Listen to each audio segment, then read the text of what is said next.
and let us all do we can to build a better future.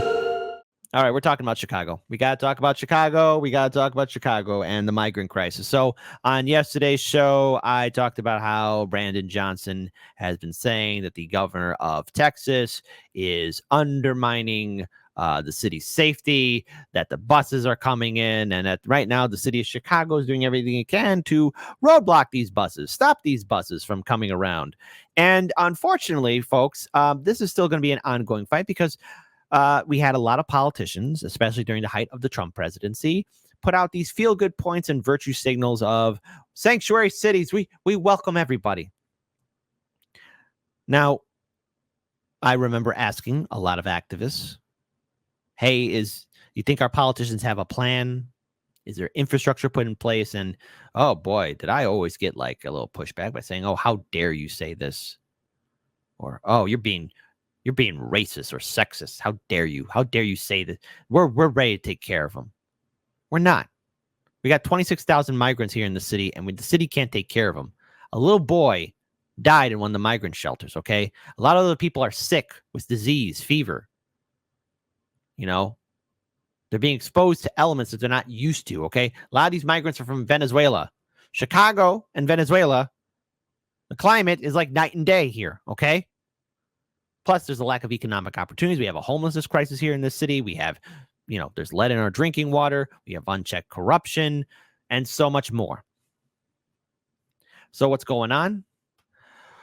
Well, my lovelies. Here's what's going on. Texas governor is now chartering flights to fly migrants to Chicago now.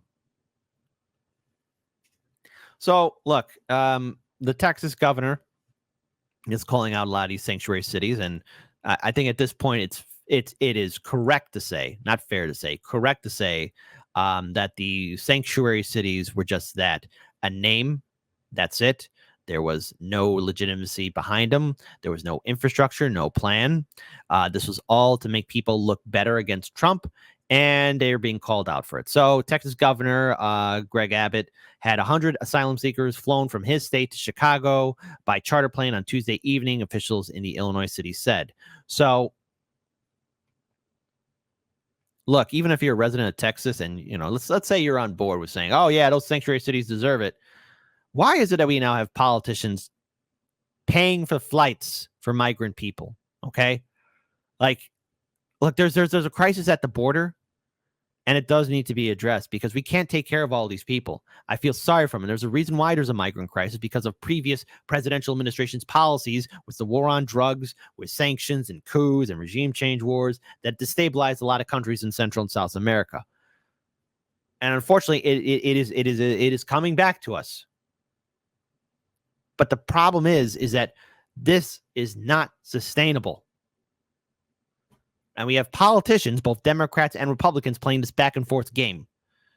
I am really afraid for the spring and summer of 2024, especially here in my city. It's a powder keg that's ready to blow. And I don't care where you stand on the political spectrum, but right now, we got people being flown out to different cities when it's impossible for Americans to even get an air ticket here and there because those tickets are not cheap.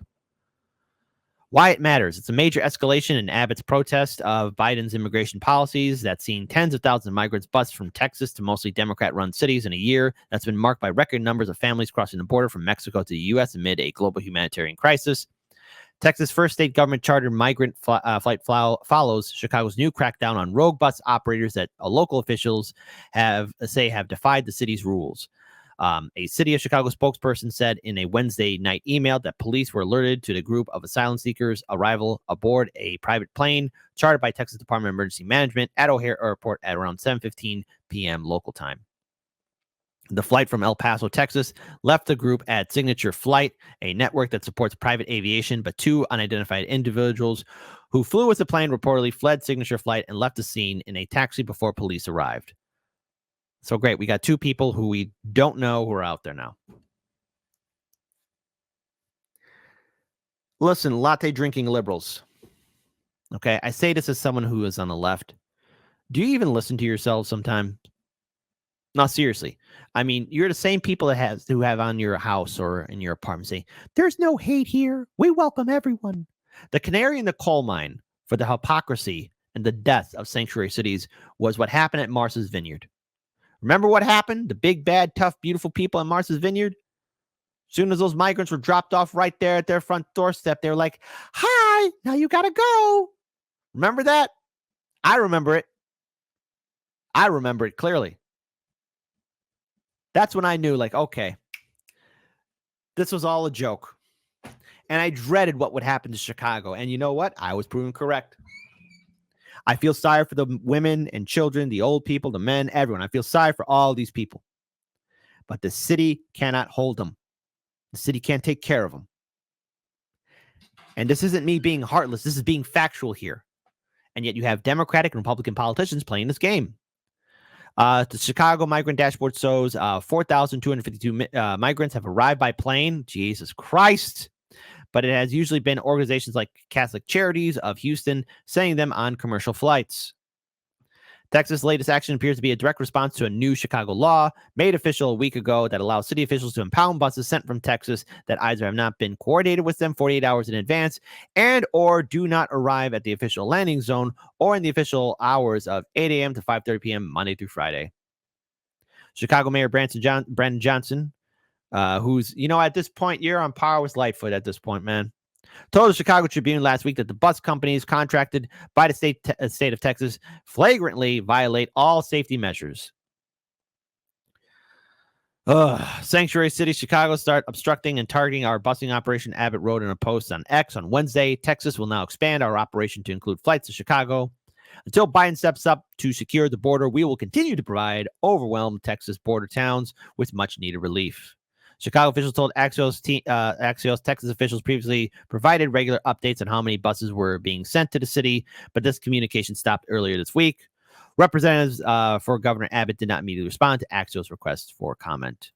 So I played this on yesterday's show, but look, I got to show this again. Chicago was never ready for this. There's a reason why people are angry in the city. The sanctuary cities were in name only. There was no plan. There was no plan. There was no plan. There was no plan. And look, I'm going to read this right here.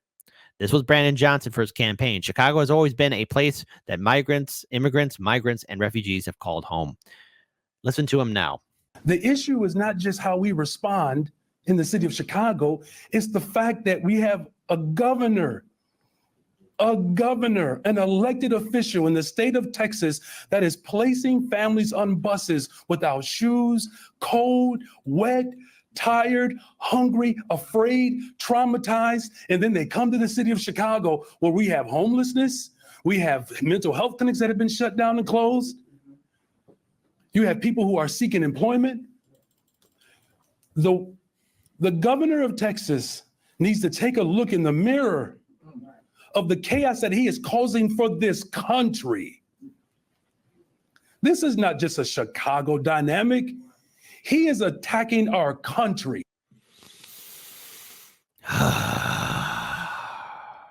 No, what the governor did is call out a lot of these sanctuary cities for their hypocrisy.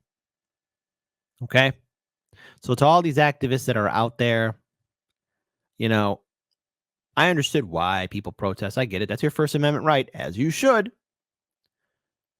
But now we got to deal with the consequences of taking care of these people, and the city can't do it. And the residents of Chicago, from the north side to the south side to the west side, all across this city. And Chicago is a hyper-segregated city, by the way. This city's got a lot of problems. It's a powder keg ready to blow up because there's political instability, political corruption, crumbling infrastructure. 54 schools are still shut down. There's lack of clean drinking water. Half of our mental health facilities have been shut down. So it's understandable why Chicagoans are a little bit on edge now.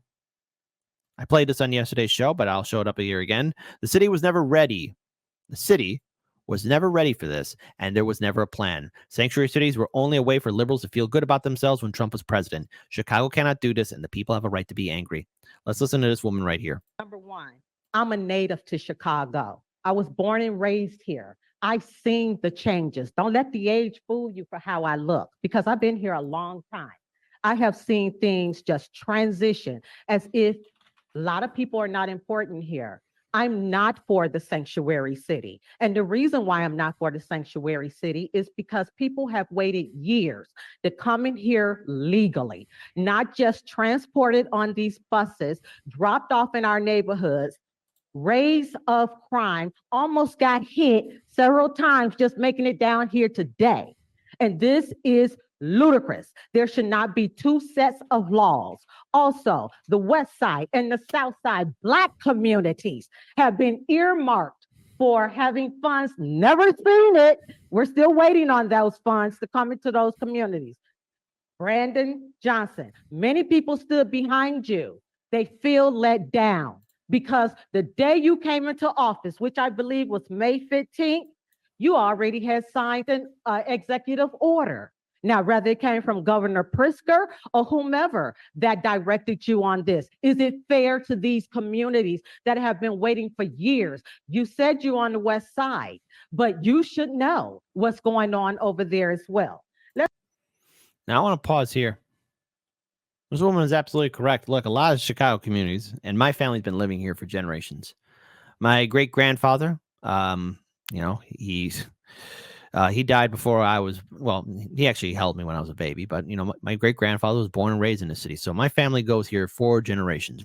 Our roots are deep in this city. And Chicago's got a lot of history, especially our politicians, of abandoning neighborhoods and residents and abusing power. The residents of Chicago are having it up to here. Ever since the end of the Daley administration, there's been just this ever sense of pushing back by the people. And it's been impressive to watch. Happening slowly under Rahm Emanuel, expanding greatly under Lori Lightfoot, and has exploded, I would say, in my opinion, under Mayor Brandon Johnson. Chicagoans aren't going to take it anymore. And I think for everyone's safety, the migrants got to go. We just can't take care of them. But this is also to curb the potential explosion that could happen. There's a lot of concerned people. We will be in an election year in 2024 next year. And the spring and summer of 2024, I fear if we don't mitigate this crisis right now, if we just reverse our stance on being a sanctuary city, we can avoid a crisis. Hopefully. God willing, we can. But this cannot last. This cannot hold. This is a severe danger. I want to pull up this video here. Let's play it. Of more than 100 asylum seekers to Chicago. He says he had to fly them because Mayor Brandon Johnson has obstructed the busing system. Kelsey Kernstein is live at O'Hare with those details. Kelsey, what are you seeing and kind of what's the vibe there this morning? Marky, that is. And I do see in the live stream chat that people say, you think Governor Abbott cares about those people that he's sending out? I don't know if he cares about them or not, but he is using them as pawns. And this right here behind you guys, this in this video right here, that's Chicago O'Hare International Airport. If this becomes continuous, if the governor of Texas keeps on playing this game, this is a bold game, by the way. I could see some problems happening at O'Hare Airport, and that is a major international airport. Hell, if Governor Abbott wanted to, he could also send them to Midway Airport. There's a lot of problems that can come with this. And a lot of these border states, they're calling out the sanctuary cities, and the sanctuary cities cannot do it. They cannot hold up to their name because that's all it was. It was just a goddamn name. That's exactly correct. City officials confirming that, in fact, a charter plane coming from Texas has been sent to the Chicago O'Hare International Airport with more than 100 migrants. We have not seen the migrants here yet this morning, but we do know that Chicago officials, that they are working to find a place to shelter these incoming, what they're calling asylum seekers. Now, this is all according to flight tracking data and Chicago city officials, that the incoming private plane was chartered by the Texas Department of Emergency Management. City officials say that airport police got a call when the plane arrived, and that two unidentified people who were on the plane reportedly left in an Uber. Now, this is interesting. Texas Governor Greg Abbott taking to X saying, quote, "Sanctuary City Chicago started obstructing and targeting our busing mission. Texas will now expand our operation to include flights to Chicago."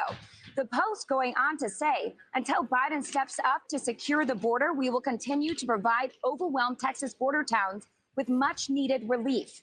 Abbott also posting that his administration has bused nearly 83,000 migrants to sanctuary cities, and more than 24,000 of them have been sent to Chicago.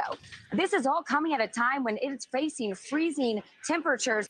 I need to be very clear here. Look, I know there are places far colder than Chicago, but occasionally we have winters here and there that can be downright bitter. I know last year's winter wasn't as bad as it could be, but when it does hit Chicago, it gets brutal. When we were still on radio, we got hit with the polar vortex. It was so cold that a major highway, Lakeshore Drive, a key piece of that highway's infrastructure cracked. Solid steel. That's how cold it got with the polar vortex. That's how bad it got. The city was hit hard. And of course, there's always that ongoing joke here in Chicago that even when we get 2 feet of snow or if it's freezing cold, hey, the manager calls you in and says, hey, you're coming into work, right? Folks, that polar vortex was very bad to a lot of people. Like the city was saying, like, hey, everyone shut down your businesses. That's how bad it is. A lot of these migrants will not be ready for it. And if we get hit hard with a colder winter, we're still in December, January, February. I have to tell you, folks, this is a recipe for people to get hurt and sickness to spread. This is not good. Outside of Chicago, and Chicago Mayor Brandon Johnson directed blame at Abbott for the death of a migrant child. Take a listen. We have a governor, an elected official in the state of Texas that is placing families on buses without shoes, cold, wet, tired, hungry, afraid, traumatized. The governor of Texas needs to take a look in the mirror of the chaos that he is causing for this country. As of this morning, hundreds of migrants, they are still awaiting shelter here in Chicago. And I have to point out, it is freezing cold levels outside. And we have reached out Chicago Mayor Brandon Johnson's office for further comment on this now incoming chartered plane with more than 100 migrants. We are still waiting to hear back. Madness and insanity. But the thing is, not only Chicago, but it's also New York City, too. And I wanted to play this gem again because New Yorkers, Eric Adams, I don't know what it is about him that made him stand out for all you beautiful people in New York City, but hold on. Listen, there's also New York City's a sanctuary city, and even now Eric Adams saying, oh, the city can't hold it. But sometimes I gotta wonder, what the hell is he saying? When you look at the... Just brace yourself. Don't spit out your coffee and don't go into road rage right now. Totality of the year, if you had to describe it, and it's tough to do, in one word, what would that word be, and tell me why? New York. This is a place where every day you wake up, you could experience everything from a plane crashing into our trade center to a... What?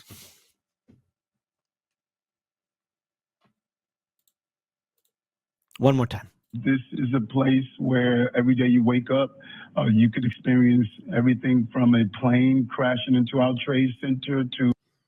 Oh, la-da-da-da-da, walking down the street, living my best life. Oh, look, there's a plane crashing into the World Trade Center. Just another day in New York City. Oh, yeah. Why would you say that, you stupid man? I'm pretty sure if anybody else said, like, come on, this even Michael Scott from The Office, a fictional character, wouldn't have said anything that stupid. And he has said a lot of dumb things, but this, what? One more time. Is a place where every day you wake up, you could experience everything from a plane crashing into our trade center to a person who's celebrating a new business that's open. This is a very, very complicated city, and that's why it's the greatest city on the globe. What? I know, Fox News. On the rare times I'll agree with you. Yeah, like, what do we hear? I know, I'm speechless too. Time for the morning buzz. That was New York City Mayor Eric Adams giving a bizarre response when asked to sum up the year in New York, referencing 9/11, the terrorist attacks. Every day you can witness a terrorist attack or a celebration. The mayor praising New York City as the greatest city in the world because of all of this. The comments being made as the city deals with a migrant crisis, homelessness, crime. I'm stunned, Liz. This is Absolutely. Lee Carter, sorry about that. That's Lee okay. Carter, tell me how you see this. I don't even know what to make of it. It makes absolutely no sense. The fact that there could be another 9/11 any day makes this the greatest city on earth. That is absolute nonsense. It's an incredibly complicated city, fine, but it's oh my goodness. There's many things that make New York one of the greatest cities on earth. There's also many things that make it one of the challenged cities on earth. And this mayor doesn't seem to have a handle on what he was saying. Clearly, I mean, I have no words. No one has any words at all whatsoever. So how do we unpack this? How do we end this segment? How do we talk about this? Well, first of all, we're seeing people being used as pawns. We're seeing people being abused. We're seeing people being twisted around, pushed around, dragged around. And as always, folks, we have to remember that this is all a game to them. You got to be careful with your words here. All right. Sanctuary cities. Sanctuary cities. It sounds good on paper. It does. But when you get called out for it, lives get ruined. And that's what the sanctuary cities have done. All it did was give false promises. It was virtue signaling. It was feel-good points because Trump triggers people. What other kind of big brain scheme is going to happen by latte-drinking liberals who are triggered by Trump? We have to be better than this. We have to be smarter than this. And unfortunately, I don't think the city of Chicago is going to do anything so far to change course. And I fear that there is going to be a very rough spring and summer of 2024. I want to be wrong so desperately. Yours truly wants to be wrong. But I just don't see it being played out in a way in which there's going to be peace. Who knows? Maybe 2024 will be a different year. Maybe. Maybe not.